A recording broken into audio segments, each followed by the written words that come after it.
哎呀，今天出现了一个新的神位，叫 Man God， 听起来特别像面疙瘩。这个说实话，这破了一个记录，从来没有哪个节目是冠名商的老总作为节目的主嘉宾来的。对，我其实特别不喜欢现在有一种说法，就是节目组管这个冠名商啊，或者是赞助商叫金主爸爸。对，我觉得这是一种很庸俗的，应该叫爷爷。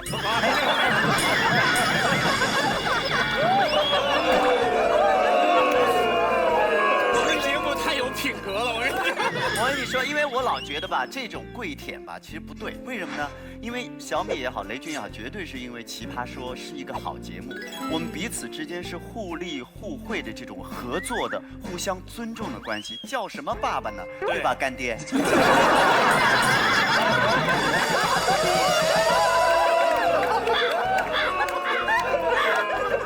我们一定要警方何老师给我们挖坑。今天他来我们化妆间，我们大家一起合影，然后那个雷军就跟我们说，不要给我们挖坑。我说不会挖坑的，整个就是个大坑。我们今天也没什么坑，就是一段父子相认的戏嘛。没有，这里面我还占了点便宜，因为这是我干爹，然后是马东的爷爷。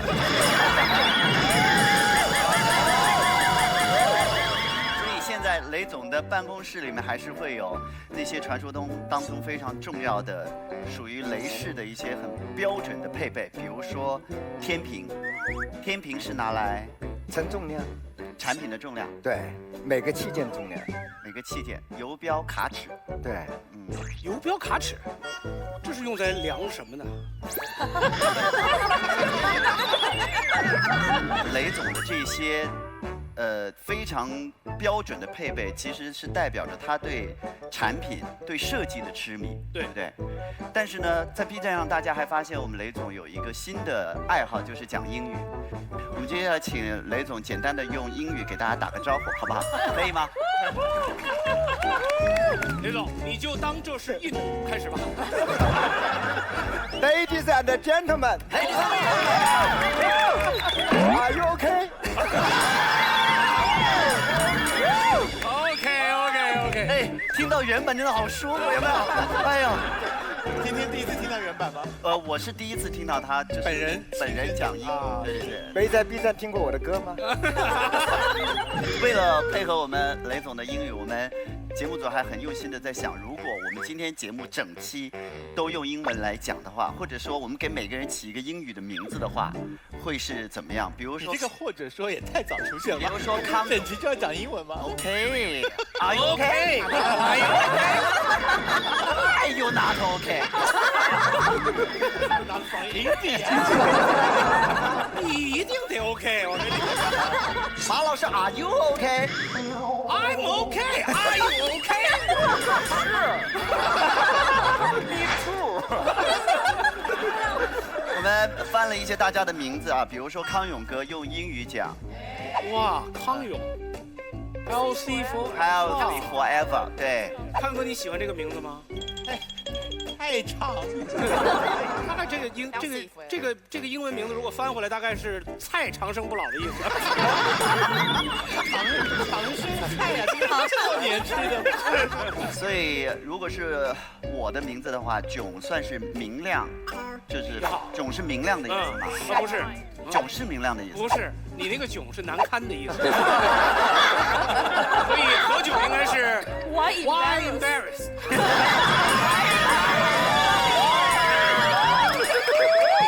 我本来准备给自己起名，叫 How Bling Bling， 何其的明亮 ，How Bling Bling。他的名字其实很响亮 ，Thunder Army， 雷军。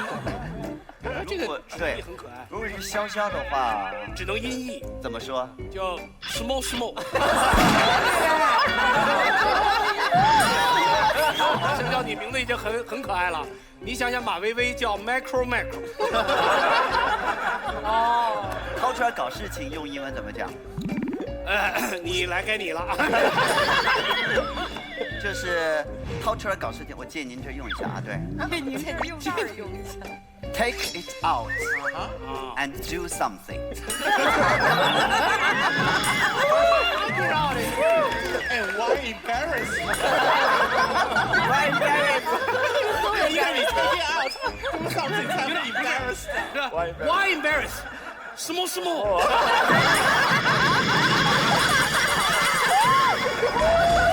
我现在都有点无法直视我们的那个小米手机了，但是这真的是个好产品，所以呢，我们的节目要感谢掏出来。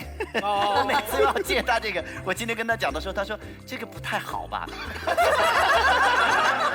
那雷总不好意思啊，来就给我一下这个，你看他又打开衣服了呢。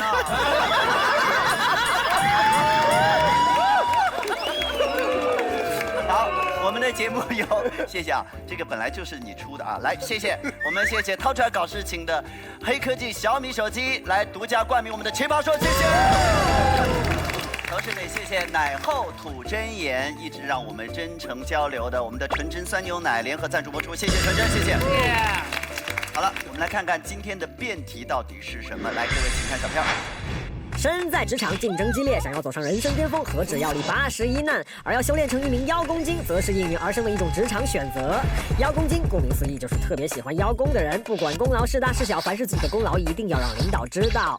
在公司里有业绩是不够的，还要让别人知道你的业绩。领导的业务繁忙，不可能什么事情都一清二楚。一个合格的邀功精，无论功劳大小，都会让领导知道。领导了解自己的每一份贡献，自然就会逐渐委以重任，升职加薪指日可待。如果团队里大家都能大大方方邀功，偷懒博洋功的人自然无所遁形，也是大功一件呀。可是功劳虽然好，邀功也需谨慎。邀功精可能能讨好上司，却注定被其他同事排挤。明明大家都有贡献，怎么成了邀功精一个人的功劳呢？万一功劳没邀到，同事却得罪了个精光，沦为职场公敌，岂不是得不偿失？再说花那么多心思邀功不如建功，要是建立的功劳足够大，还怕领导看不见吗？朋友们，职场中到底要不要当邀功精呢？我觉得职场题呢，它需要就是结合我们生活的经验。没错，我是上过班的，我还是赵大秦的领导。对面坐着我的老板，但他让我邀功，有本事他以后都不要邀功啊，什么事儿都不是他干。Hello， 老板，我都不是我干的。永康一个学生小孩儿，对不对？陈明老师，一个老师，混学校。古有孙悟空3打白骨精，我们现在是3打邀功精。我是唐僧，你是悟空。这样吧，我们打个赌，如果我们输了，我们就把我们的脑子放到闲鱼上卖掉。行，你们等着。哇，这也能卖出去的闲鱼 APP， 以及玩的不够大，别喝美年达的美年达果味汽水的大力支持。好，我们首先请现场的观众来起始投票。如果您觉得要当邀功精，就按红色的按钮；觉得不要当，就按蓝色的按钮。各位，请表态。星星争夺战。本赛段每场比赛结束后，获胜队得奖金。导师和嘉宾从获胜队选出一位表现更可爱的奇葩，送上加1分的荣耀黄星星；从落败队选出一位表现不够可爱的奇葩，送上减1分的羞羞黑猩猩。赛段结束后，星星积分榜排名前4位的奇葩和导师商议选出的另外4位奇葩进入决赛赛段。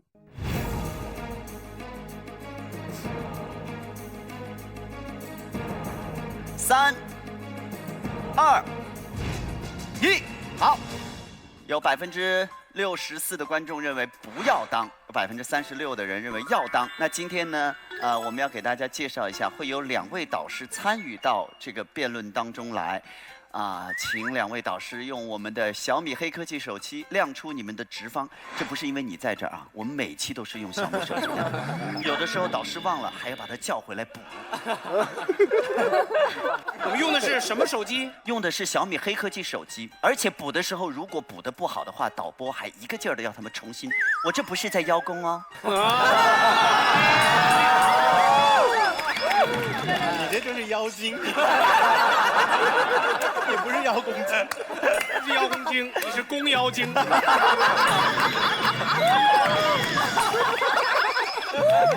好，我们正方是马东老师，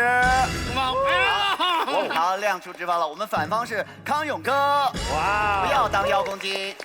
好的，今天我们稍微改变了一下我们的导师的参与方式，大家有注意到呢？我们现场2个导师下去做了辩论的位置不见了，我们参与辩论的导师从这期开始在台上结辩，但是2位不参与冲锋辩论的导师将会坐到各位阵营当中去，在全程跟大家一起讨论。哦，而且全程都随时可以参与我们的辩论。那我们就请，罗老师跟张老师，你们两个的职方是怎样的呢？你要怎样？你怎样，我就不怎样。雷总是什么态度啊？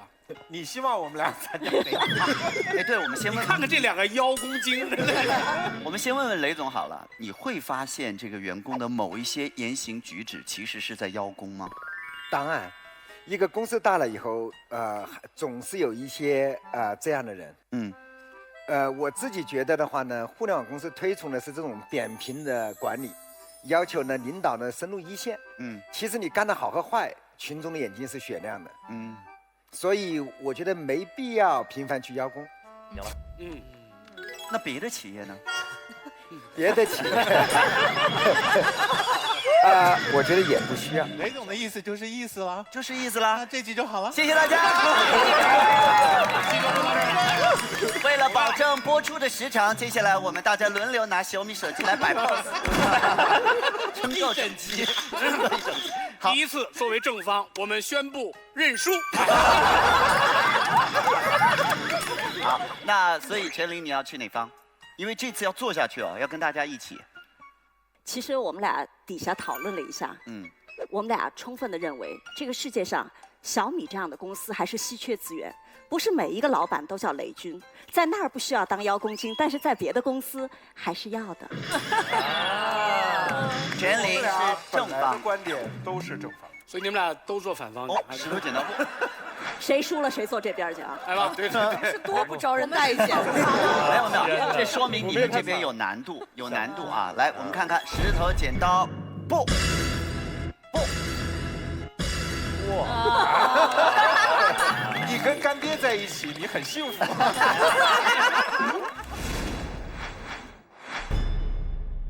好。那么首先呢，我们来开始我们今天的第一轮的辩论。那么先从正方的一辩开始，我们来看一下正方一辩是傅首尔，来，首尔加油！要当。怎么会有这么多人选不要当邀功精呢？今天来的都是老板嘛，大家都不上班嘛。我们在职场干嘛？干活，干给谁看？老板，老板最擅长什么？闭目养神。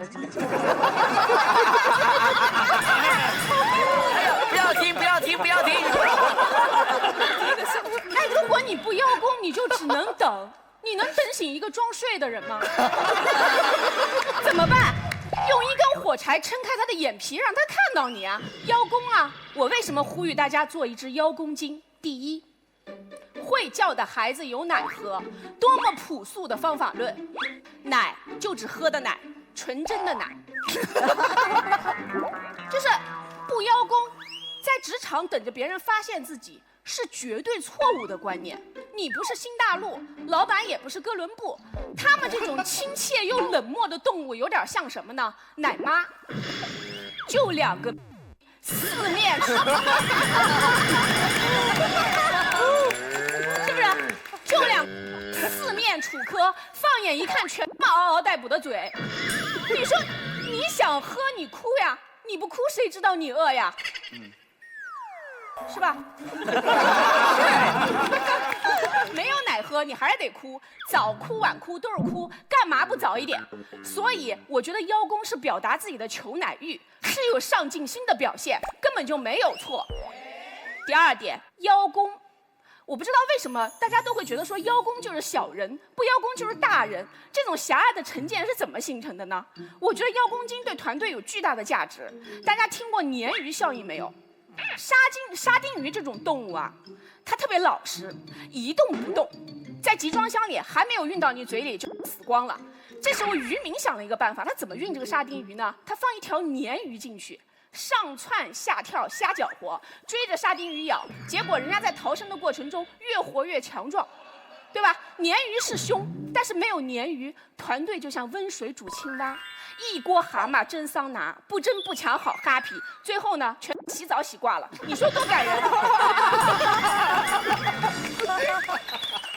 还有一种情况，就说刚才我们说的团队啊，如果你是一个团队领导 ，team leader， 对吧 ？team leader， 那么对啊 ，team leader。一是法 ，Are you OK？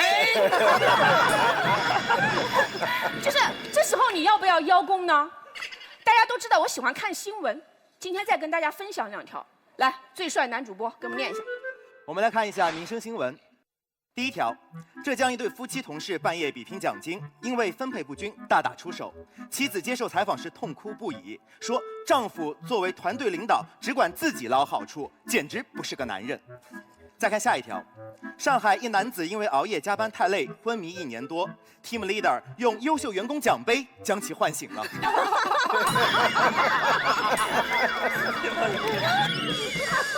哎，看到没有？这是真的真的新闻，是真的新闻啊！啊，就洋葱新闻嘛。就是大家看到没有？当你成为一个 team leader， 邀功就是一种责任。你不但要自己邀功，还要为团队和下属争取利益，对不对？那么跟着一个不会邀功的领导是一种什么体验呢？我以前就跟过这样一个人，带着全组做义工，别人吃肉，我们喝汤；我们打怪，别人发财。兵熊熊一个，将熊熊一窝。最可恨的是，不但自己不邀功，还不让我们邀，整天发一些鸡汤给我们洗脑。我给大家念一下：整天发鸡汤，天天早上一条微信，无论世界怎么对你，都要保持微笑，早安。善良是种天赋，带着感恩前行，你将永远快乐，早安。别抱怨，只要还在路上，没有到不了的远方，有翅膀你迟早会飞翔，急什么呢？早安。当你披上一件梦想的衣裳，就再也不要脱下来了，不求收获，但问耕耘啊，早安。安个屁！啊！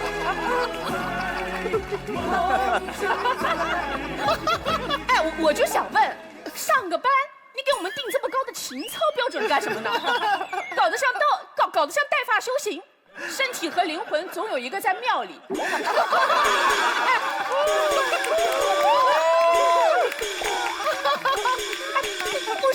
不升职就算了呀，搞得天天早上就担心自己要升仙。我跟你说，跟着这种领导真是8辈子倒霉催的。全组跟着立牌坊，纸糊的牌坊，流水的兵。立这么高的牌坊干嘛用呢？爬上去乘凉啊！不会邀功，你连梯子都买不起。所以我觉得在职场，老大义气就2个字：加钱。没有甜头，哪有尽头？不会邀功，全组吃屁喝风。是不是？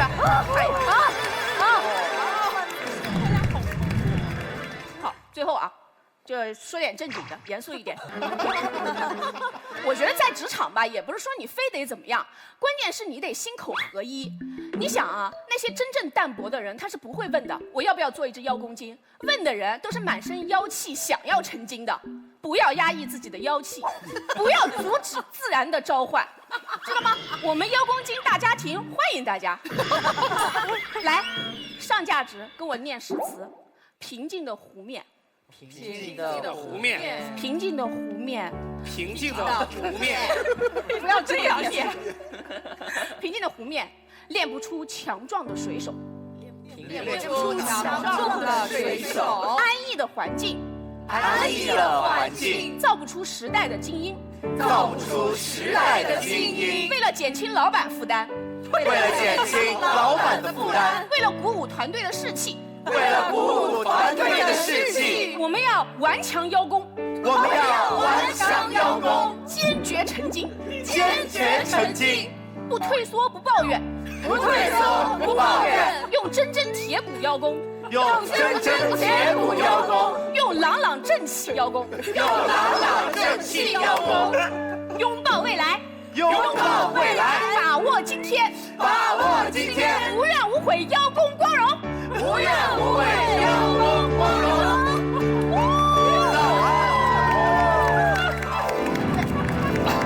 那么最后还有一句没说，邀功光荣，早安。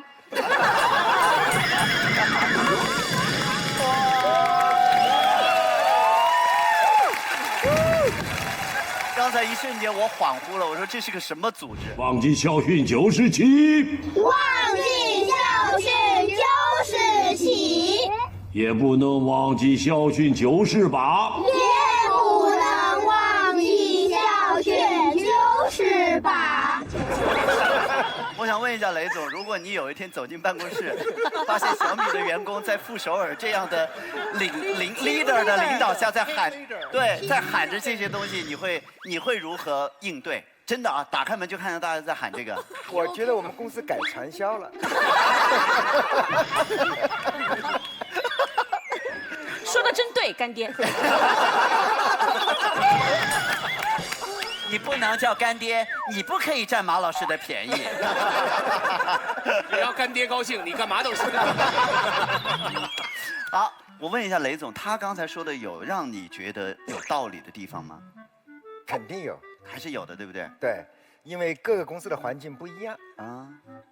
我觉得呢，还是需要把整个团队做得好的地方能够讲得出来。所以他刚才说的那个代表整个小的集体去邀功，是你觉得？我觉得他说的邀功是对的，但是不要做邀功精。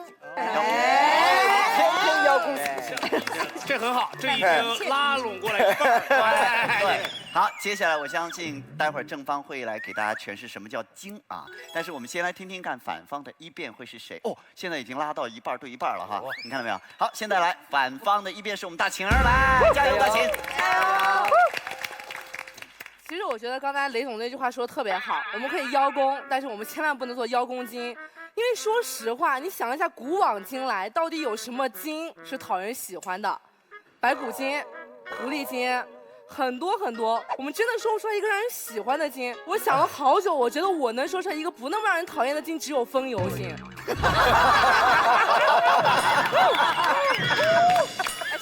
当然这是一个玩笑啦，但是我觉得刚才大家第一反应我们会选出我们不要当邀功精，其实是有一定的理由的。我们本能的就会去排斥邀功精这件事情，到底是为什么呢？从我个人来讲，我这个人最害怕的一件事情，就是有一天我会变成我自己最讨厌的那种人，而刚刚好邀功精就是我最讨厌的那种人。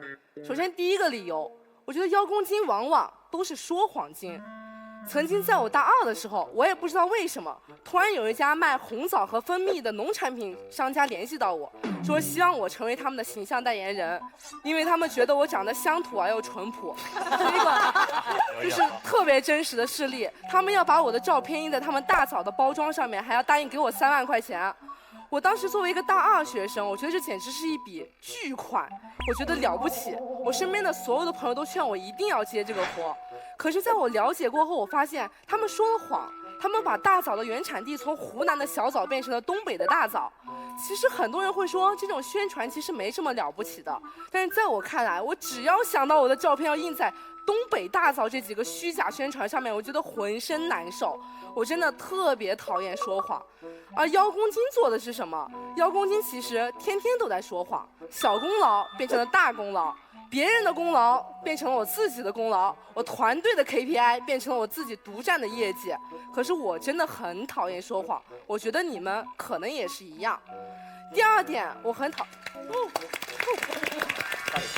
加油，爷爷拍手了。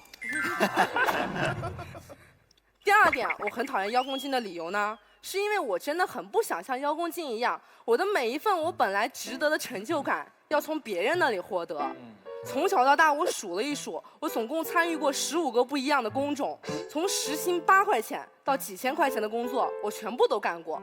在我不断挑工作、不断找工作的过程中，我突然发现，在我们这个时代，找一份工作其实真的不难，但是我们还是在挑工作。我很挑拣，我相信在座的你们也是一样。我们挑的到底是什么？我们挑的是一份成就感，一份认可，一个可以让我待得踏踏实实的地方，我可以好好干我的活，让你公司的老板会知道我值得这份价值。而对面的邀功精在干什么？我觉得邀功精干的事情特别像索爱，他们就是像你在谈恋爱的时候，我最讨厌干的那种事情是一样的。明明我们已经在一起了，可是我要不断的去向对方证明我到底有多爱你，我到底这个人是有多好，我是值得被你爱的。而这件事情会让我觉得整个恋爱变得索然无味。我为什么要不断的向你证明啊？难道不是我们刚刚在一起的那个时候，我就已经是那个值得被你爱的人了吗？其实我们工作上面最开心的时候，就是每个月月底发工资的时候。为什么我们会说发工资而不是要工资呢？其实我们仔细想一想，想象一个场景就够了。我们每个月的工资是老板打到我们的卡上的，可是如果有一天我们需要排着长队在老板的办公室门口，拿着准备好的 PPT， 告诉他说我这个月到底干了多少的工作，值得我这个月多少份的工资，我们在等着老板赏赐我们这一份工钱，这种要来的时候，是不是感觉没有那么爽快，没有那么值得呢？是的，你经过千辛万苦要来的东西很珍贵，可是那一刻，我觉得我不是那么珍贵了，我觉得我好像不是那么值得了。我可以证明我自己，但是我证明自己的时候，应该是我在面试的那一个刹那。我们是一个公平挑选的过程。我告诉你我有多值得，而我的老板应该要答应我，在我好好工作的时候，他要看到我做得好，给我应有的报酬，这是老板的义务。道理。我真的无论在工作或者生活中，不想当一个邀功精，因为我不想说谎，我也不想把我本来就值得的这份成就感交到别人手上去做一个乞讨，等着别人来给我赏赐。我希望我的老板是一个好老板，他能够看到我的好，看到我的值得，哪怕是有点理想主义，但是我相信我不是一个人这么想的，你们应该也是一样。说得好。好的老板应该看得到员工的努力。我想问一下雷总，你曾经有过老板吗？我曾经有过老板。你的老板是看得到你的努力的好老板吗？当然是。我觉得绝大部分老板都应该能看到员工的长处，不然他的公司就经营不下去了。是吧？他就已经破产了。不过你还是离开你那个好老板。没有，我之前创办金山软件就是跟我们裘总一起干。一起的。对，我觉得追随一个好的老板，对我们工作来说是很重要的。所以刚才这两个女生，如果面试的话，你会选哪个去你公司上班呢？我要好好想一想。这个回答很聪明，因为后面还有4个没讲。好，我们来看看我们正方的2辩师刘凯瑞，来，刘凯瑞。我不得不说啊，刚刚对方一直在把邀功精的精这个字用一个充满了负面色彩的妖精的精来取代。其实我们想一想，精这个字还有一种什么意思呢？就是我精于邀功嘛。说明我在邀功的过程中，我知方法、懂分寸，这也是邀功精的一个体现。也许有一天《奇葩说》的节目大火，不是也许，现在《奇葩说》这个节目大火，我站着一跺脚说：“大家知道吗？这个节目这么牛，是因为我长得好看，是我刘凯瑞一个人的功劳。那我不是邀功精，我是发神经，对不对？”但是，如果大家都说节目非常好看，我发一条微博说今天的节目非常精彩，我也在里面哦，大家可以看看我，这也是在邀功，我只是在强调我自己，让你们看到我错了吗？好，也好，好。接下来我想说一说，我们来看一看刚才我们的大秦作为一个职场新人说到我们不要做邀功精，那到底哪些人说我们要做邀功精呢？目光往这边来。首先来自于我们米果传媒的 CEO 胡建彪老师，来自于我们密雅网的创始人刘楠老师，来自于我们米味传媒的创始人马东老师。看一看，还有我，还有逻辑思维的创始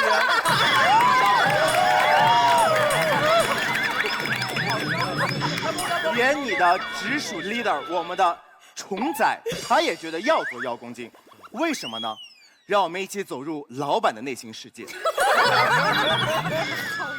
我之前聊了一下，发现走不进去。但是没有关系，我的人生当中有这么一段做老板的经历。哟，告诉你们啊，我这个人啊，特别的有。怎么说呢？有一种运气。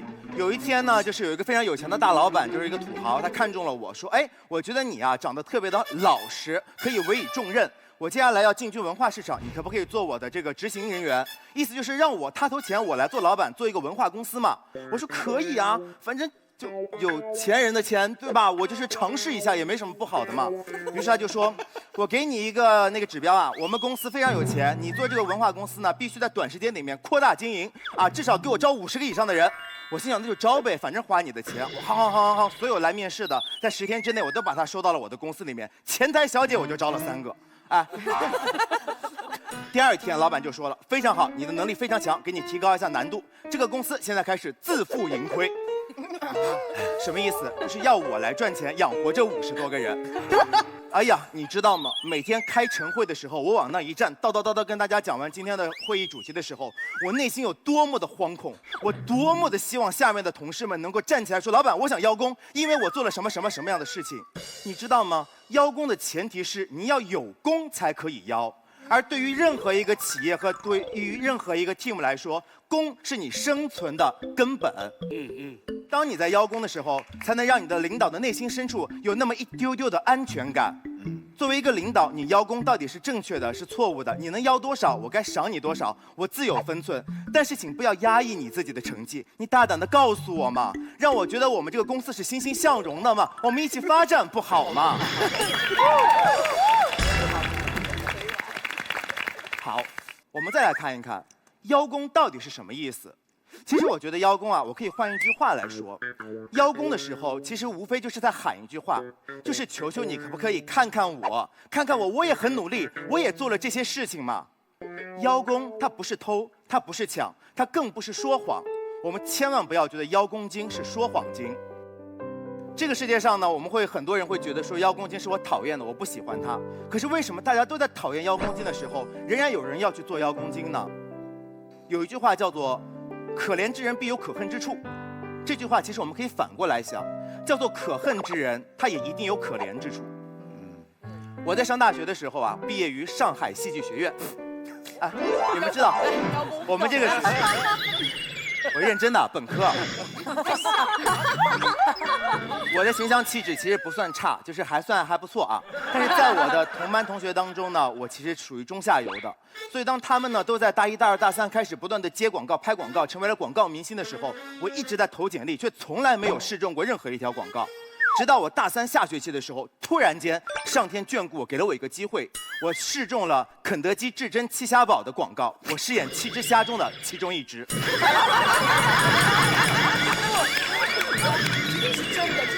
我非常的高兴，去试衣服的时候，我发现我那身衣服是从头到尾就是一个虾的模型，脸就露出了小小的1/3，因为我怕我们摔倒。导演说，我们这条广告非常的有创意，要求你们7位演员在这个表演的过程当中，体现出我们虾肉 Q 弹爽滑的质感。怎么演嘛？无非就是蹦蹦跳跳，就是这样子，就是有这种感觉嘛。大家都在这样的表演的时候，我觉得我不能这样，因为他们都演过很多广告了，可是我不是。这是我第一次演广告，我绝不可以就是在人流当中让你们不是人流，对，我不能在人群当中让你们看不到我。所以呢，我每瞎流当中，所以我每一次当那个镜头拍到我要路过的时候，我都会故意让自己这样摔倒，然后立刻弹起来。知道吗？因为我觉得这样的一个动作，比你蹦蹦跳跳的时候更加能体现出虾肉的 Q 弹的感觉。第一次我摔了，导演没说什么。第2次我摔了，第3次我摔了，第4次、第5次我一直都在摔。我看到导演在镜头后面欣慰的微笑，我大声的说：“导演，我叫刘凯瑞，我希望以后有机会你可以多多关照我。”我错了吗？我不觉得我有什么问题。大家有的时候会觉得邀功是什么样一种感觉？我们看话剧的时候有没有看过？就是舞台上一片漆黑，突然一束追光打到你的身上，这时候周边的人不在了吗？我们说他们消失了吗？没有，他们仍然在自己的角色上面去奋斗着，在表演着。可是我们的目光注意到了你的身上。有的时候我们不是天生的主角，我们没有主角的光环，我们没有这些追光灯打到我们的身上。纵然上天不给我这个追光灯，我可不可以给自己一束追光，让我大声的说出你努力的，能不能看一看我？我也很用功，我做了以下的这些事情。好。坐在那边第3排的那个女孩大王，她曾经说过自己一个故事，说自己在表演节目的时候啊，要扮演一个蜘蛛精，要把大蒜喷到嘴里面，怎么样被别人吐大蒜。这个节目我也在。现场呢，不止他一个蜘蛛精，有4个人，他们是一组一组轮流上的。可是只有这个傻女孩，在每次吃大蒜的时候，都会把整根的大蒜捅到自己的嘴里面。她说牙龈喷血这个事情一点夸张的效果都没有。我在边上，可是她为什么还要把这样的故事在我们奇葩说的舞台上，或者在别的角度里面分享给大家听呢？因为我真的做了这件事，我很努力。也许你看不到我，可是我可不可以求求你们看一看我到底有多努力，看看我到底做了以下的这些事情。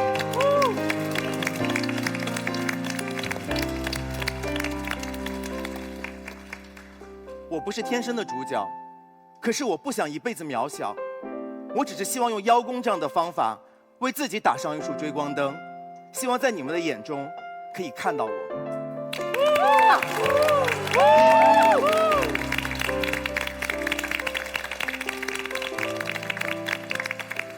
确实是值得分享的经历。说到那七只虾，我也想到我们现场有我们这个纯真宝宝，还有这边这个米兔。我特别要跟雷总介绍一下，我们米兔啊，他是不管是镜头有没有给到他，甚至不管是不是在录制的过程当中，哪怕你在走廊上遇到他，他都要给你来一段。其实他可能因为他不讲话嘛，所以我们不知道他有没有机会去跟，比如说雷总说，我是一个很努力的米兔。但是其实真的会，我们真的会看到他的努力。所以也许今天我来讲这件事情，我算不算邀功金？我算不算在帮米兔邀功？我不知道。但是有的时候老板真的是看不到的，因为我觉得真正努力的人，很多时候是不在老板面前努力的，对吧？所以呢，我这点要请您记住，这个米兔真的很努力。真的很让牛奶娃娃失望。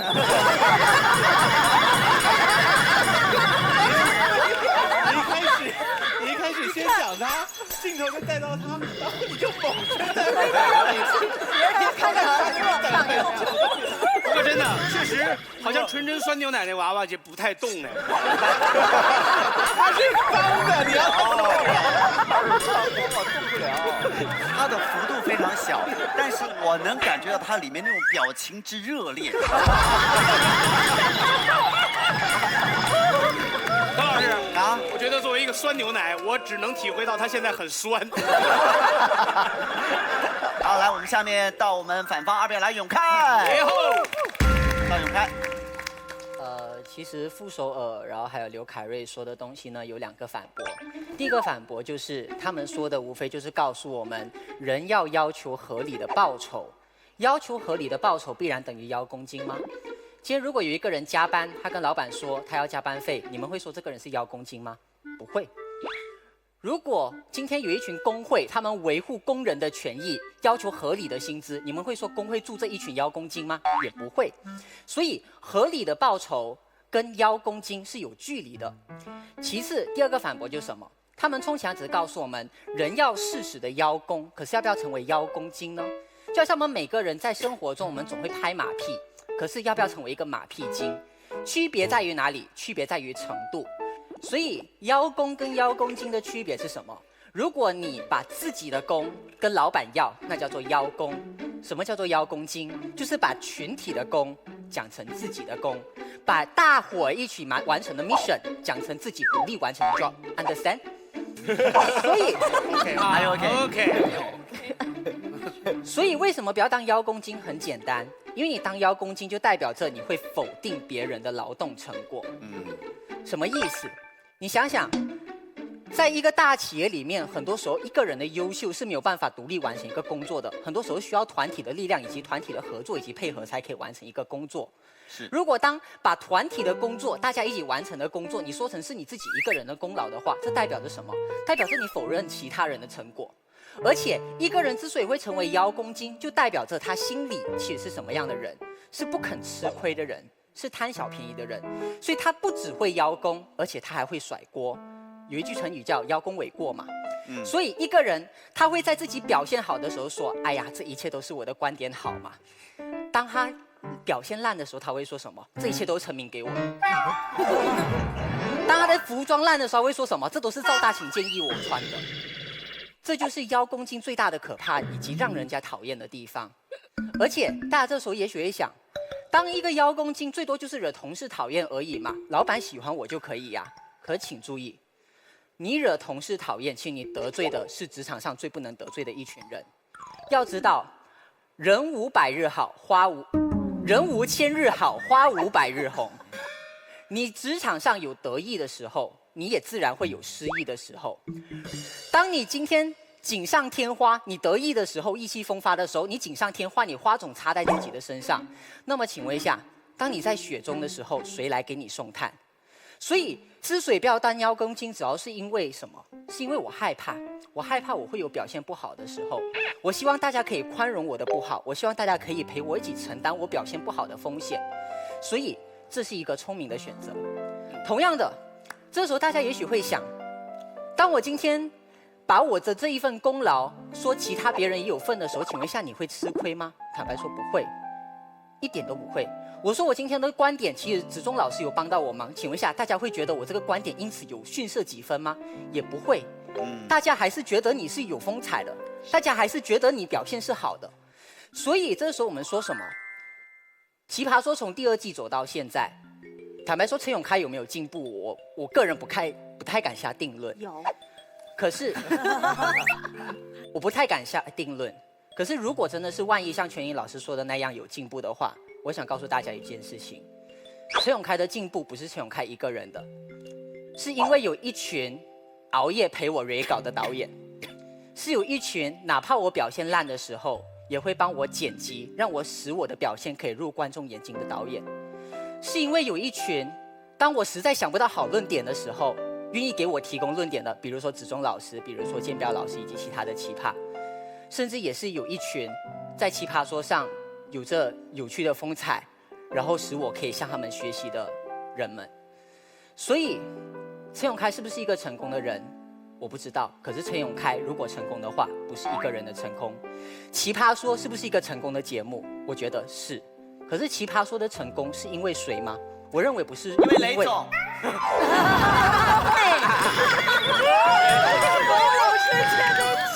我终于体会到了做赞助商的好处，所以欢迎更多的企业赞助我们奇葩说。咱们不是说好了下一季涨价的吗？请继续，不是任何一个人的成功对。我知道啦，的确，如果说因为雷总的话，大家可能场面效果上有一定的效果，这是一个效果。可是我必须得说，奇葩说的成功真的不是因为某一个干爹，也不是因为某一个奇葩，奇葩说的成功是因为大家。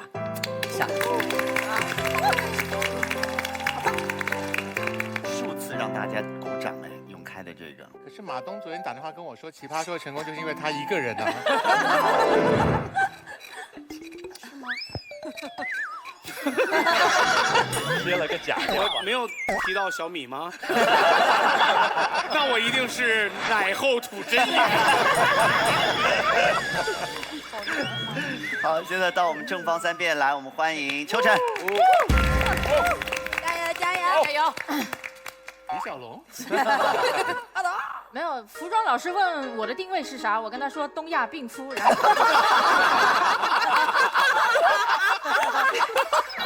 把你懒的。对，服装老师好样的啊。那个我一直不是特别理解，为什么就不能够邀功？在我的理解里边，邀功很简单，就是我做了什么事情秀出来，希望老板给他点个赞。你看陈明整天在朋友圈晒他的娃，我有给你点赞吗？啊，陈永开3天2头发自拍，还强行的自己说自己很萌，我有没有勉为其难的给你点过赞？啊，赵大秦更不用说了，到处去旅游，不是晒自己的照片，就是晒自己的路线，我不仅点赞，我还给你评论和转发呢，对不对？我就不明白为什么我现在不能秀一下自己的工作也求个点赞？难道相比起晒娃、相比起旅游、相比起晒吃的和秀恩爱来讲，工作上班是一件这么见不得人的事情吗？这个世界怎么了？这世界怎么了？啊，说好的劳动最光荣的，骗我！更何况。我就是邀功而已，对吧？邀，我又不是逼功，对不对？你给不给我这个功劳，算不算在我头上，是要看老板的评价的。就好像一个罪犯疑犯，他最后有没有罪，定不定罪，是要看法官的评判的。所以在法官做出判决之前，那个犯人有权干啥？有权为自己辩护，对不对？犯人都有权为自己辩护，一个勤勤恳恳工作的人无权为自己邀功，还有没有天理了？是不是？难以理解，你懂吗？所以我觉得这个功劳是不是算在我的头上，决定权在老板。可是这个我能不能开口邀这个功，这个表达权应该在我个人。更何况了，对不对？在职场上面，如果一个领导他没有能力去辨识我是不是真的撒谎的话，他又有什么能力去真的分辨这个功劳到底本来应该是谁的呢？如果你觉得我在撒谎、夸大其词的话，你可以指出啊；如果你觉得我抢了别人的功劳的话，你可以不采纳呀，对不对？法官也可以不采纳某一些人的证据，从而判这个人输的。那凭什么一上来就不允许我说话了呢？所以我觉得邀功很简单，就是一个正当的权利。我们不仅要用，而且要用好，也就是精于邀功，做一个好好的邀功精，这是第一点。那第二点呢？我觉得在现代社会里边邀功不仅是一种权利，它甚至是一种责任和义务，因为它就是我们工作的一部分。去年大概这个时候，马老师带我们一群人成立了米果，于是呢，年终的时候，我们会让米果每一个员工写自评。你说你不要邀功，请问这是不是给你一个机会让你邀功呢？而且我们会主动的跟马老师汇报我们的成绩。我们汇报的时候会说的非常明确米果今年新产品小学问一经发布就达到了畅销榜的第1名，明目张胆的邀功，你知道我们就是。而且不仅要这样，我们还要提供准确的数字和图表来证明我们是真的做出了这个成绩。为什么呢？因为马老师很忙嘛，他有很多奇怪的嗜好嘛，他没有那么多时间来看那么仔细，所以任何一个现代的企业里面都是老板要看，你说的对，老板要亲自看，但同时员工也要主动说，这才是真正的互动关系。好棒！而且，做人要会邀功，做产品、做手机就要更会邀功了。因为我觉得，如果你有好产品却不会邀功的话，这是对我们消费者不负责，你知道吗？雷总，我问你一个小问题就是我知道在您心中小米肯定第一，但如果你在网上看到有人用了别人家的手机，咱不说谁家的，用了别人家的手机，但非常不满意非常愤怒，在那里抱怨，在那里申诉，你看到了，你会觉得开心还是不开心？别家的用的是别家的，对，人家的，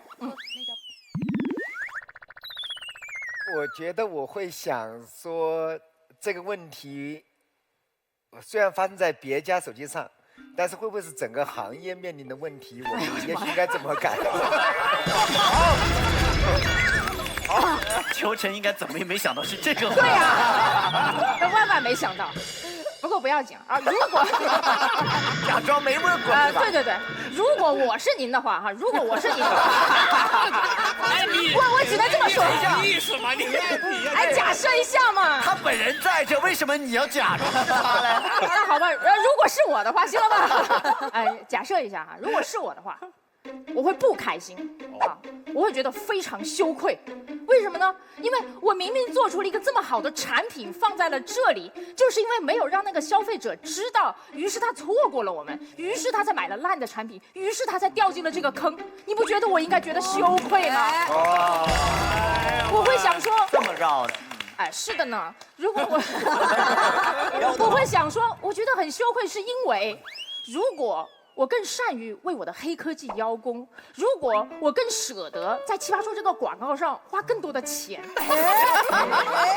不是这个世界上面就会少了一些倒霉的消费者，因为错过了我们这么好的产品而掉进了别人的坑呢？对不对？好，赞助奇葩说是一件利国利民的大事。为人民服务。看来下期一定会涨价。一定涨价，一定涨价。所以，做好产品如果不懂得邀功，就等于是陷我们普通消费者于不义。OK？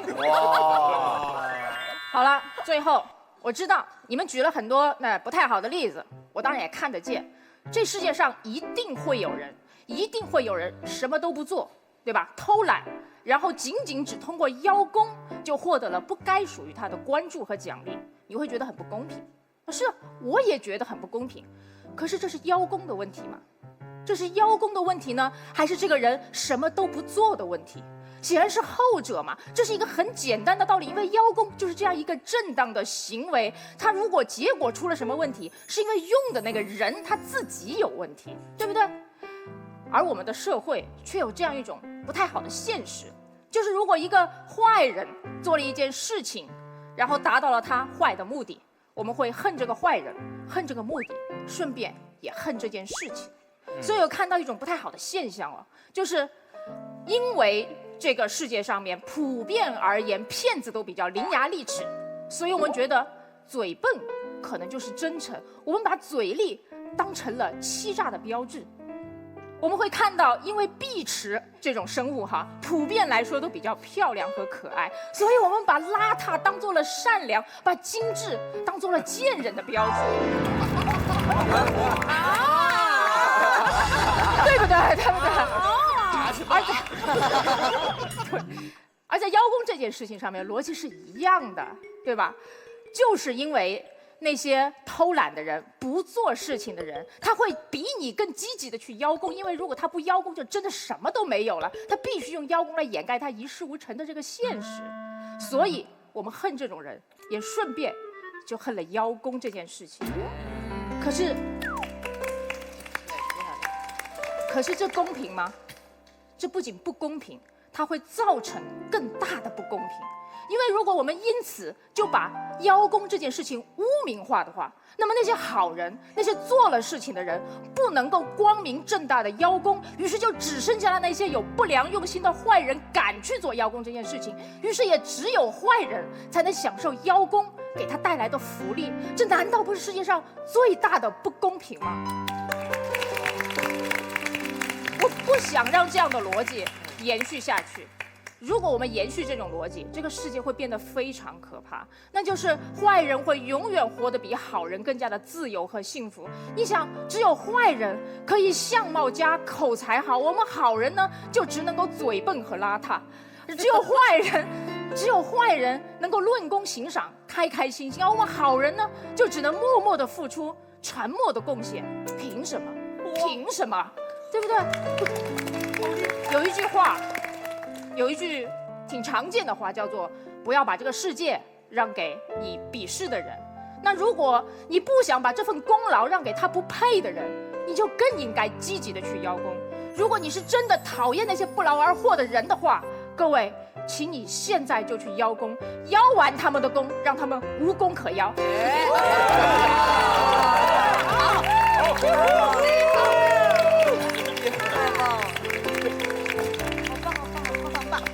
特别精彩，特别压力。我想问一下秋晨，如果今天雷总参加完我们的节目，觉得这个节目真的很当然这个节目本来就很棒。然后呢，如果他真的决定继续冠名我们下一季，而且还加了钱的话，秋晨，你觉得是谁的功劳？我当然有功劳，每个人都有功劳，帮所有人邀一遍功，大家一起分钱，好不好？关键在分钱。我跟你讲，除了分钱，我都同意。除了一起分钱这件事儿，回头再说。秋晨刚刚讲的义愤填膺到，我都瞥见马东在苦笑，就是你是不是觉得太不可思议了？对，因为你知道就这么一个题目，就若干个观点，他分3步把它说完，我盯着我要说的东西，我在那儿咬牙。我觉得更可怕的是，我中间特别担心，因为康永哥今天就是特别投入听大家，我特别担心，因为今天没有让他坐到那个位置，我特别担心他忘了你要结辩这件事。我要结辩吗？你是我们的对手。你结辩，你忘了你刚刚亮出小米手机，你是反方。我是为了亮小米手机才。我刚刚听秋晨讲话的时候，我就想说，傅首尔讲话的时候，我已经觉得那是妖言惑众。到秋晨讲，我才发现他那个才是包藏祸心到极点呢。哎，那我问一下雷总，不要用道德评判手边，这是齐溪吗？这不，好，来，钱明老师继续。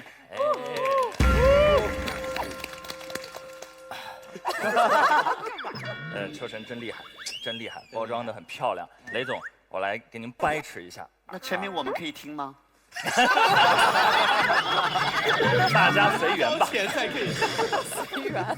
这个事情是这样的，3位其实用各种极尽方式之能事告诉我们要去邀功，直到秋晨这儿达到了山巅，就告诉我们普通好人，我们携起手来，努力的把邀功这件事情做到极致吧。我也不太反对，也是很好的。我只要大家记住一件事情：如果想要好好邀功，就一定不能做邀功精。记住这件事情，这件事情是有着鲜血和生命的代价的。就是我第2季录制到今天，拜薇薇姐所赐，我有了一个名号，叫鸡汤王。一个鸡汤王，就再也没法灌鸡汤了。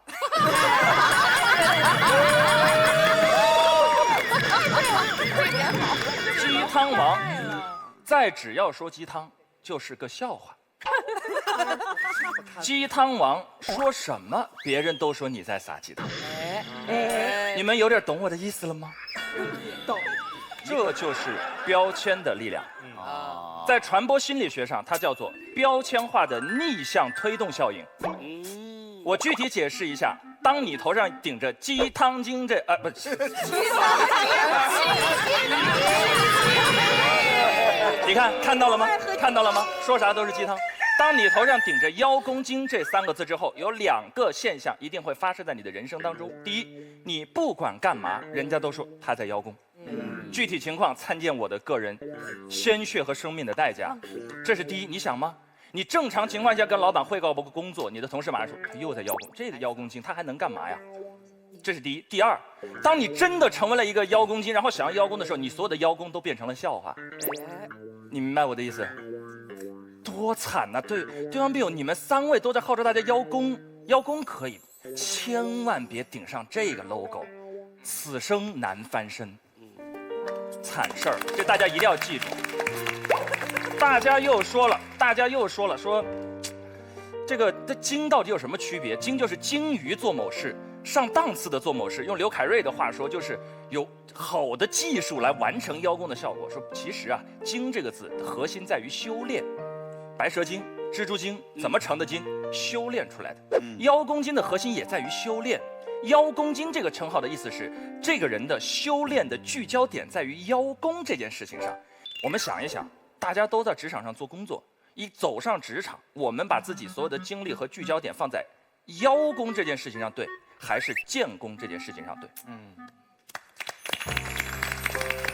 我最欣赏刘凯瑞的地方，绝不是他刚才举手说导演，我叫刘凯瑞，请你给我，不是，是他跟其他人都不一样，在地上打挺的那个时刻，那是你最闪光的时刻。千万不要以为后来导演给你打电话是因为你举了那一次手 ，no， 是因为你做了跟别人不一样的虾。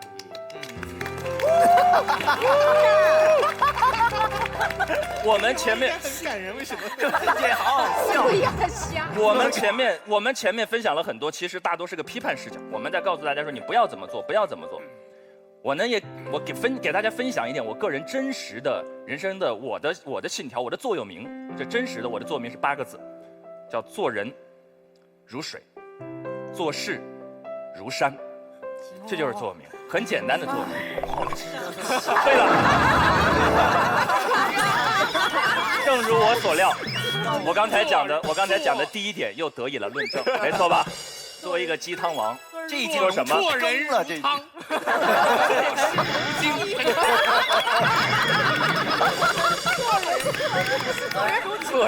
做人如汤，真的。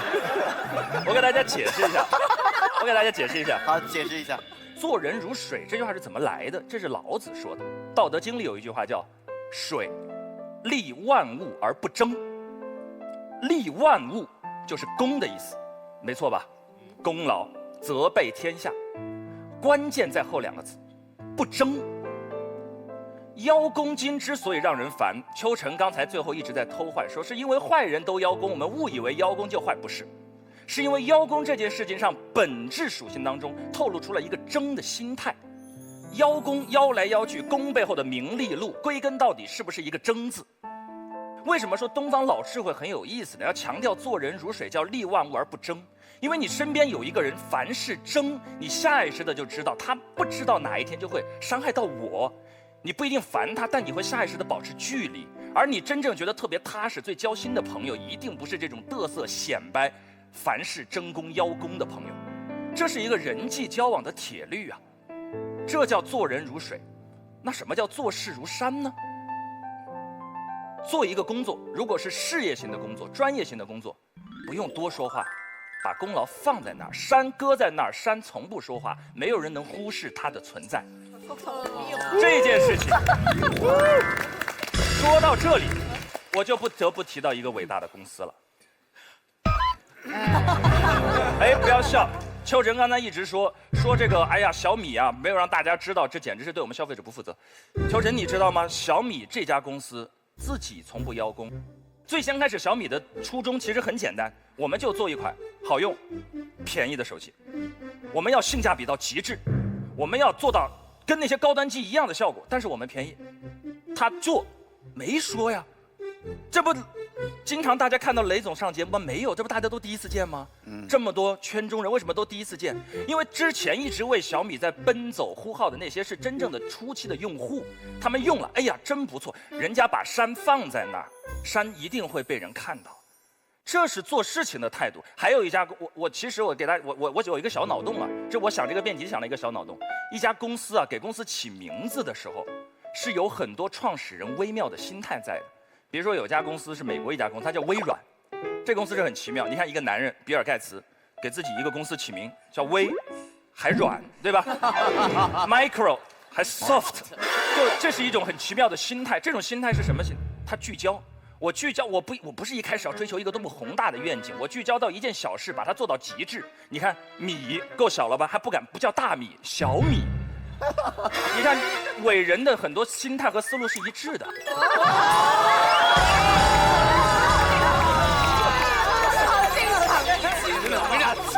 分成吗？太轻了你！山从来不说话，但山也没想到山下有人这么会说话。我这个不是会说话，因为我也是武汉大学的嘛，雷师兄一直是我们武大的骄傲。我们出去这会儿康永哥你再问要哪个员工，那个雷总应该有答案。我们肯定要武大校友。所以说，最后落回来，简单点讲，这八个字真的一直以来在我的人生当中其实是这个信条。做人如水，就是做人的时候不要那么较真，做事如山，做事你就踏踏实实做，是一个很简单的道理。所以归根到底，要相信你们当时最初最真实和最生活化、社会化工作中的那个判断，不要变成那个自己不喜欢的人，踏踏实实把自己的事情做好，总有一天。你创下的那个山，你爬到的位置是有人看到的，不要去讲它。谢谢，谢谢。好。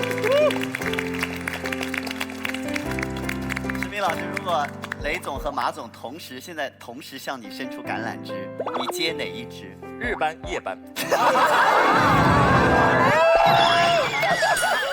陈明刚刚说公司取名叫小米，所以表示这个创办人虚怀若谷的精神，对不对？是。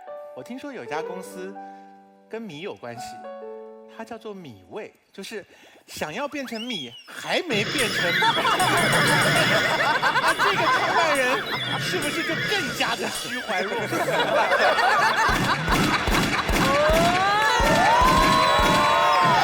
我现在有一种感觉，我觉得这边就2坨空气，他们好虚啊！不知道为什么兄弟有一种自豪感油然而生。虽然我们连小米都还没长到。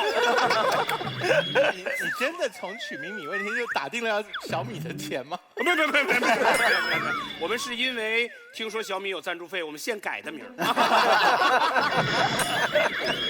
好，我们进入到自由辩论的阶段。那现在呢，我们看到2排3排。大家都这个群情激昂，而且呢，罗老师跟张老师也在里面。我们先那个 Michael 来，好，我跟你说，要知道陈明今天答这题，我跟死也要答这题。陈明，我跟你讲，陈明你忽略一个问题啊，刚才讲了一个特别土的道理，虽然包装的很好，叫酒香不怕巷子深嘛，对不对？就只要你好好的做事儿，把它做成一坨山，大家无论如何都能见到你的，是这个意思吧？但是酒香不怕巷子深也是需要宣传的呀。小米做事再实在，同时也是在赞助奇葩说的广告的呀。所以建功和邀功这两件事完全不矛盾。你不能说因为你要做一个建功的人，所以你就不要做一个邀功的人了。人生技能2条腿，你比别人少1条腿，你是要怎样嘛？对不对？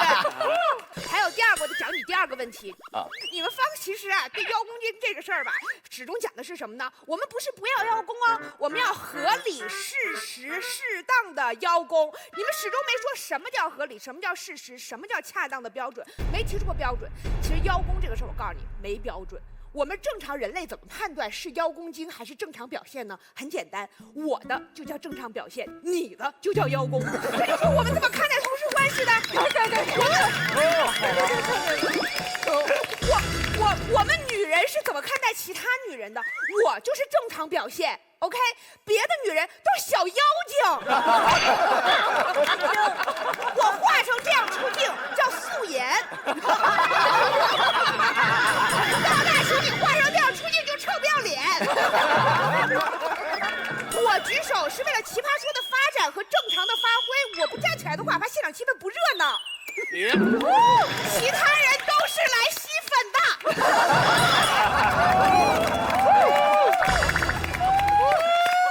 我们来看看对方谁想吸粉。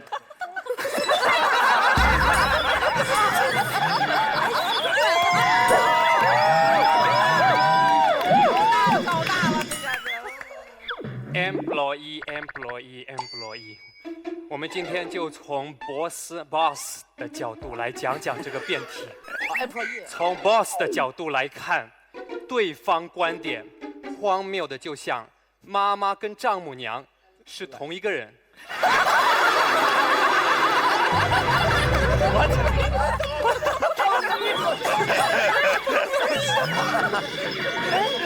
什么意思？你明明是凤姐，偏说自己是志玲姐，你以为老板看不出来啊？自卖自夸，不得好死。Why？ 因为你越夸大自己的成绩，老板就越觉得现实当中的你怎么这么烂。这就好比你请老板吃一个高档的法国餐，香槟、玫瑰、银质餐具，打开一看，煎饼果子。你觉得老板会给你升职加薪吗？恶心啊！老板听到你们在邀功也恶心啊！想象一下，假如狄仁杰问元芳你怎么看，元芳开始邀功，迪迪啊，头盖骨上面每一粒灰尘啊，都是我一个人捡干净的哦。迪迪不吐他一手的煎饼果子才怪。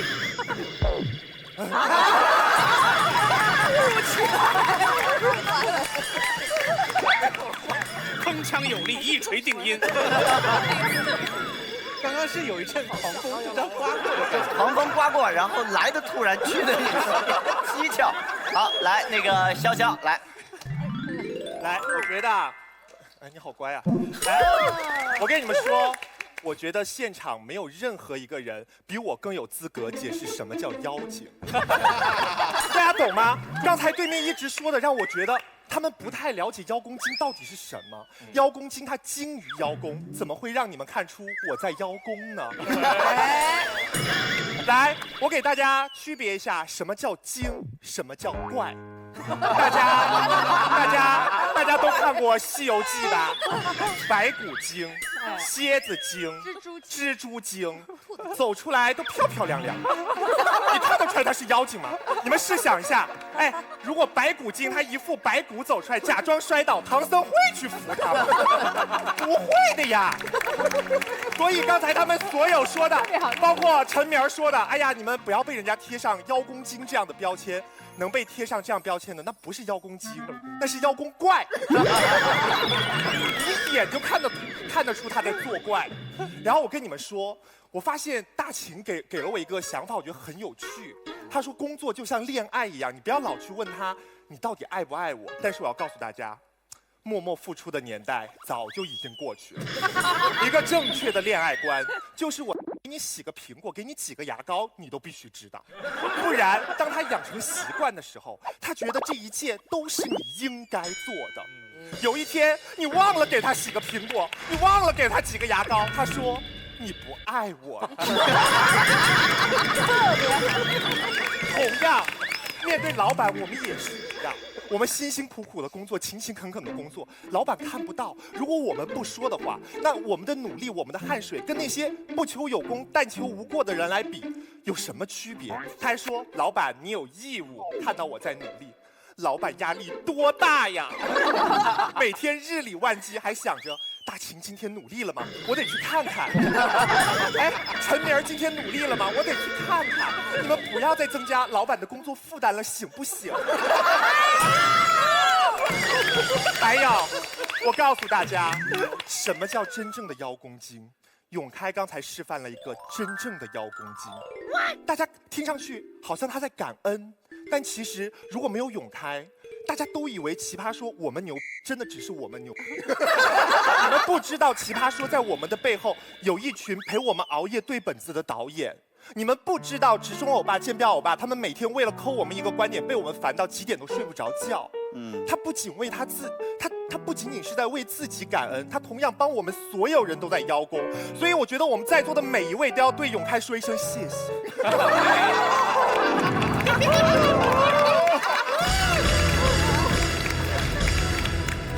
这边没有要吸粉的啦。全林老师有要七夕的吗？就我们老师加油！我倒是想说，但是我怕就是让对面赢了怎么办？大王，今天有个细节你自己可能都没发现。今天那个秋晨讲的时候，你忍不住哦，你都站起来了。然后全林姐回头看了我一眼，你跑票。来，全林老师有要七夕的吗？你看啊，我其实本来是脑子里想的是那边的，但是呢，对面说了几个观点之后哈，我突然真的从内心发现了邀功是有害处的。我要说点真事儿啊，这个因为有很多的邀功，我们先不说精啊怪啊这件事情，我们说邀功到底要干什么？很多人邀功不是说我要升职，很多人邀功是想好好干活，是吧？想要资源。但其实啊，你有没有想过，在一家公司里面，你反复通过邀功这种方式拿到资源，本质上对自己有害，因为你会被资源害死。知道吗？没想到吧？在一个公司里很容易会被资源害死。我给你举个例子，比如你各种邀功，邀完了之后说，老板给我100万，我去搞5万粉丝，然后你就会忘掉，这5万粉丝是因为老板给了你资源，你拿到的。你就会认为说这是我的功劳，我是一个好能干的人。你没有5万粉丝吧？我有5万。你慢慢的累积，你会忘掉说你要付出努力，才能够变成你的真正的功劳。你会反复的用这种捷径邀功拿资源，创造更大的功劳，接着邀功，最后你会害了自己。如果你去观察所有成功的公司的发展历程，你会发现很多的公司真正起来的部门，当年都是个不邀功、没功可邀的边缘部门。金山有这样的经历，小米有这样的经历，在一个边缘部门突然做出了奇迹，因为他们踏踏实实的在建功，而没有走入邀功拿资源再邀功这样一个死循环。这是我从真心说，邀功一定程度上是有害的。振宇老师七夕，哇，七夕啊！我没有七夕他，我只是觉得他说了，我也得说说哈。对方的辩论策略一直是想把邀功这个事儿污名化，但是他们讲的一直是，比如说放大事实，这叫夸功；争抢事实，这叫争功；缺德那叫抢功。跟邀功没关系哦。对方辩友没有研究过这个邀字吧？那今天我们现场做点说文解字。邀字其实是一个通假字，最早就是要求的这个要。你看邀功和那个邀功是一个字儿。那邀是什么意思呢？各位想过没有？恳请大王站起来，让大家看看什么叫邀。你有腰这个腰哎，你有腰，因为我没有腰，所以我站起来，大家也看不到。请注意，腰最开始的含义就是胸以下、腿以上、中部这个部位叫腰。所以你看，要求的要为什么？可以了。你刚才这一段是妖精的妖。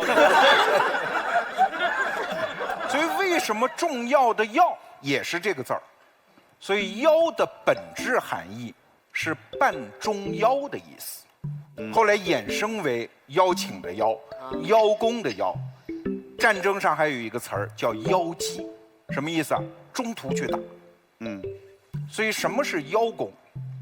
准确的定义是在合适的地方，让合适的人在合适的时机看到你，这叫邀功。哇！所以陈明为我方提供了一个论据，就是把事儿做得像山一样，让所有人在合适的时候看到，这就叫邀功。对方刚才讲的全部作废，因为你们讲的都是夸功、争功、抢功。我方观点是邀功。好，现在开始结辩了。结辩这一次我们从康永哥开始，然后是马老师结辩，最后康永哥还有1分钟。我先替我们这个奇葩说的2个女生邀个功哈，就是范甜甜跟佩佩所主演的这部电影叫做《痴痴的爱在我的身上》，5月27号要上演。除了范甜甜跟佩佩之外呢，还有小 S 跟林志玲都有主演。请问这部电影的导演是？5月27号《痴痴的爱》，那大家可以看到他们2个在跟奇葩说不一样的样子，也可以看到完全跟在康熙来了的小 S。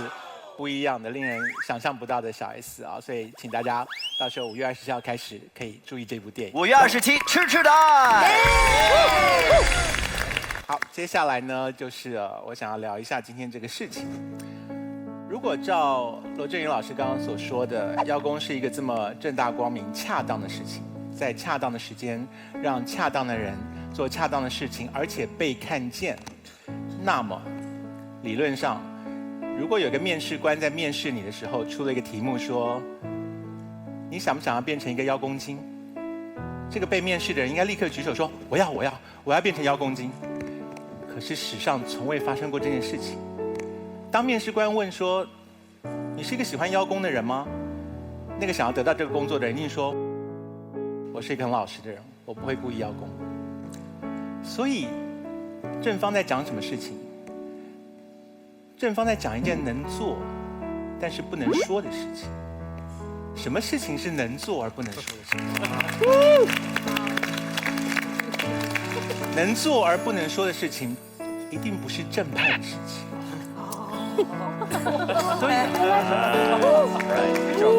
所以我难以想象郑宇老师刚刚说我方立场全部作废这个说法，因为如果你方立场全部成立的话，那你方立场应该要正大光明的鼓吹，我们大家都做邀功精吧，我们应该勇敢的邀功。所以这件事情第一个不成立。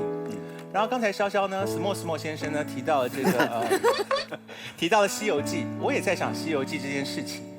我小时候读《西游记》啊，我始终搞不清楚一个问题，就是唐僧的肉不够大家吃吗？就是因为《西游记》是不是说吃了唐僧肉就能长生不老？对，《西游记》没有说你要吃完整个唐僧肉才能长生不老吗？对，所以大家是可以分吃的吧，是吧？就是一个蜘蛛洞里的蜘蛛精，大家合着吃唐僧，大家都会长生不老嘛。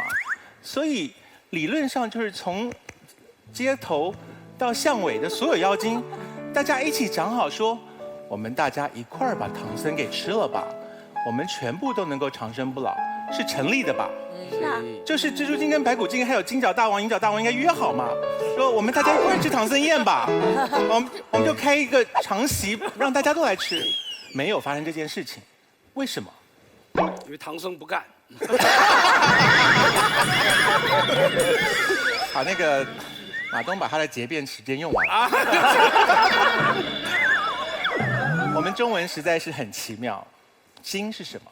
精是专精，专是什么？专是独断，就是我没有要跟你分享。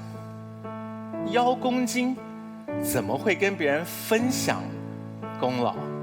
这是什么矛盾的概念？就是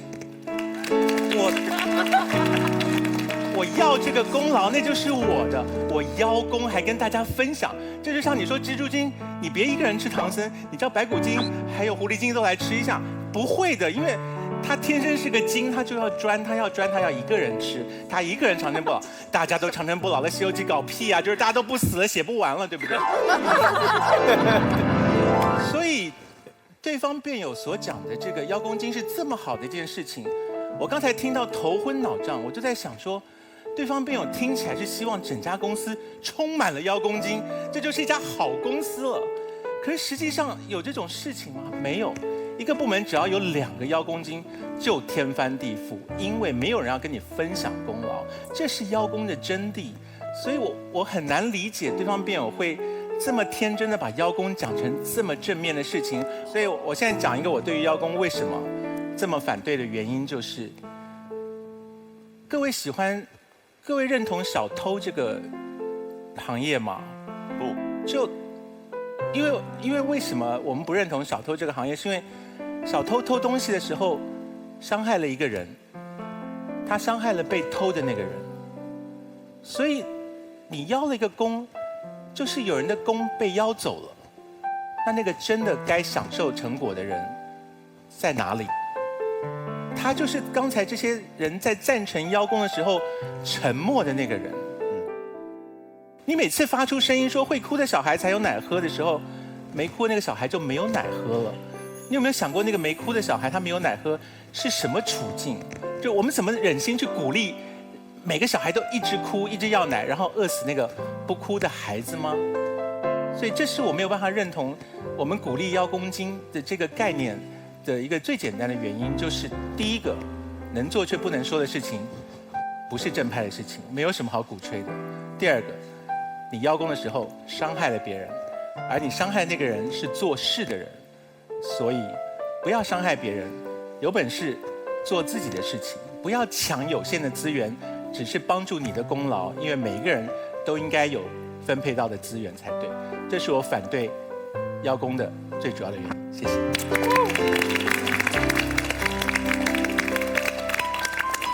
好，马老师结辩。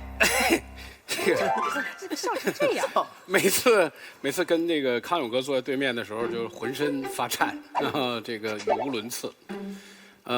尤其想一想我们这边的几乎所有观点，他们仨说完的时候，我就已经想死了。然后马薇薇起来，把仅有的一线生机掐死了。然后潇潇起来，别开生面的，又把另外一条路堵住了。最后，罗老师连通假字都说出来了。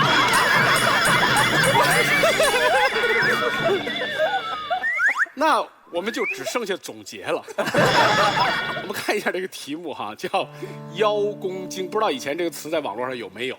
但是我们导演组提出来说，大家都很嗨，就嗨在这个词上。为什么？因为这个词啊，就这3个字颠来倒去，听起来都不像好人。邀功精。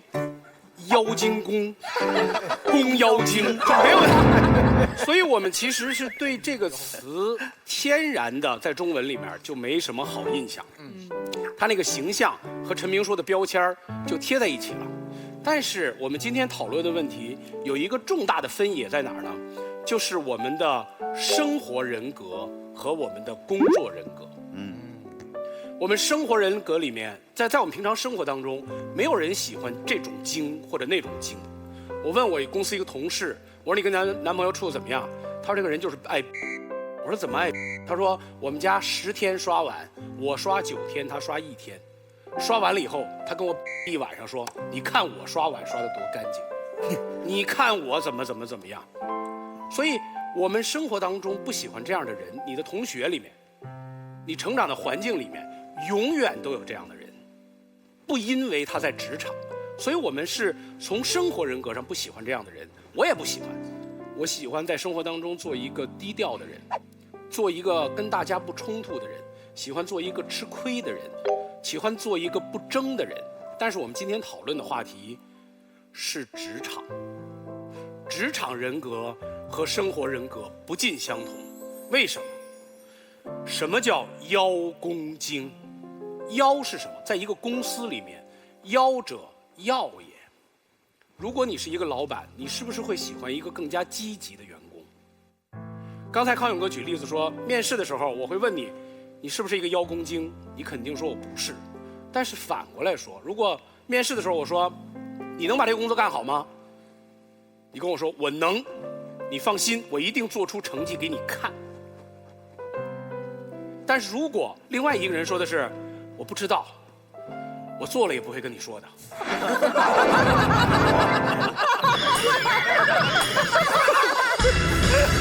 你要哪个？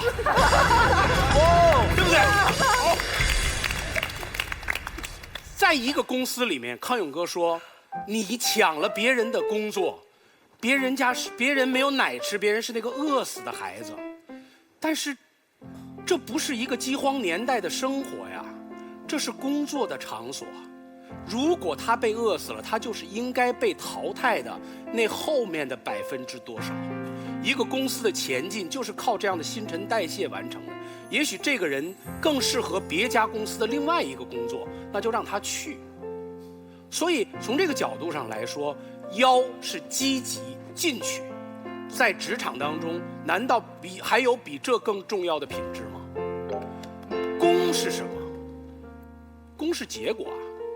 小米一定也是一个结果导向的公司。所有的公司是不是以业绩和结果为标准？如果在职场里面，在一个公司里面说，我们这儿无所谓，我们这儿只要平静就好，大家各自修炼。祝贺你，你出家了，对不对？所以在职场里面，邀功，不论是邀还是功，都是正向。邀功精，在生活当中不是一个讨人喜欢的人，我们不希望生活当中遇到这样的人。但是在职场里面，不论你是不是老板，你是不是应该看重这样的人身上这个积极一面的品质？所以，做人要做人精，做妖要做妖精，邀功也要做邀功精。刚才我们一直全场都在说小米的企业文化，然后小米的牛产品，小米的所有东西，为什么？谢谢大家，因为我们整个奇葩说因为小米的冠名而得以跟大家见面，所以我们在跟雷总邀功。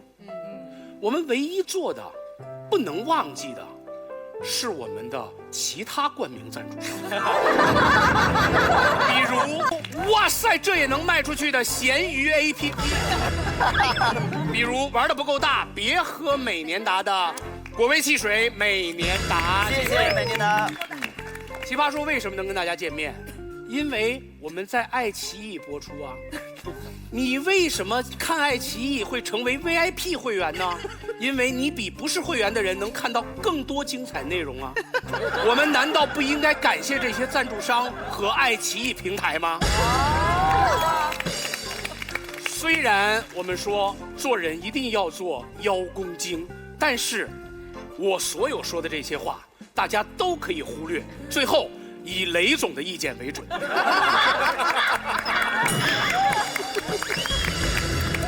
雷总发言之前，我们还有康永哥的1分钟的辩解时间，来结辩。马东的结辩太荒谬了，就是泥沙中夹着黄金，这个感谢赞助商是要怎么反驳？好，没有关系，就是我想过这件事情，不管对方辩友怎么样跟我们讲说邀功代表着积极，邀功金代表着专精，做得特别好这些事情，我们只能够回到我们最本能的对于常识的认知啊，就是怎么样的道理都无法违背常识的情况下来判断的话，如果我家里面有晚辈，如果我有一个亲弟弟来问我说，哥哥我明天要上班了，我要不要成为我们公司的邀功金？我会非常诧异的说，不要吧，就为什么要立下这样的志向？我觉得是匪夷所思的事情啊，所以我本能就会回答说，你有好多志向可以立，你不要变成邀功金啊。然后我也不会跟任何一家的小朋友拍拍他的可爱的脸颊说，啊，小朋友你好可爱哦，你长大以后一定要变成一个人精哦，就是我怎么会讲出这种话来呢？就是我不知道马东是怎么跟别的小朋友讲话了。我在路上遇到小孩说，长大一定要变人精啊。我就是别人问起我，你对康永哥的印象，人精。所以回到我很简短的最后讲，就是如果有一天有幸我有一个学生进了小米公司，然后雷总有一天碰到我，然后他讲了说我们公司有个员工叫做某某某，我说哦那是我的学生，然后雷总说哦他呀他是你学生哦，他是我们公司的邀功金哎，我听了会非常的惭愧，这就是我的回答。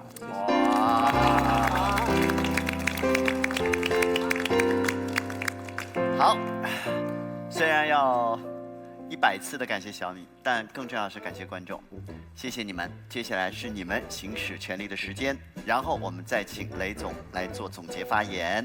各位觉得要当按红键，不要当按蓝键，请选择。3、2、1。好，我们先不公布结果，来问一下雷总，听完今天一整场这么精彩的辩论，我想问问，下一季合同什么时候签？我们下来慢慢谈。好的，那您的想法有改变吗？要不要当邀功金这件事情？我听正方的每一个人讲，都觉得他们讲的特别有道理，但是越听越觉得有道理，越听越觉得好像不对劲。他们太能说了啊！凡是太能说的道理都不能信。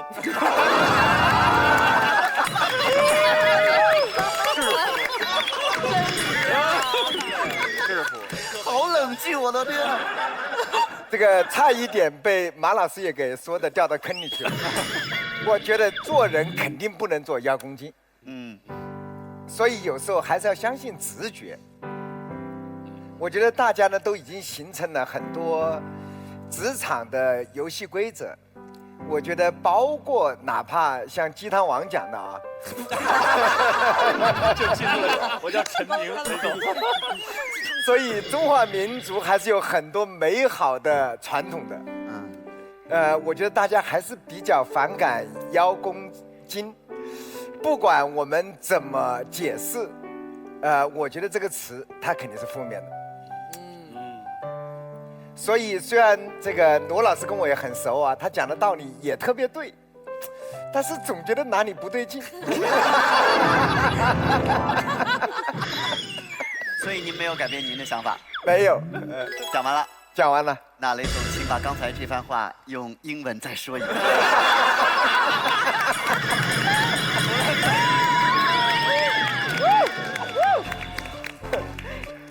Are you okay？ 好，来，我们掌声谢谢雷军，谢谢。来看一下今天的结果，来，结果发表。好，我们祝贺正方获胜。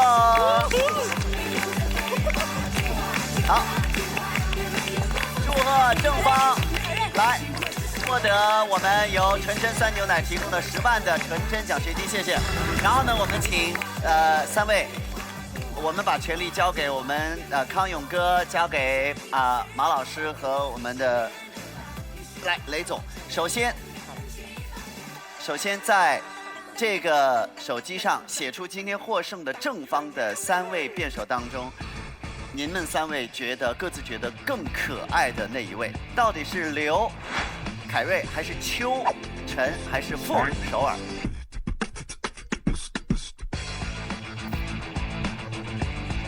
好，3位，3、2、1。用小米我们的黑科技手机亮出来。好，来祝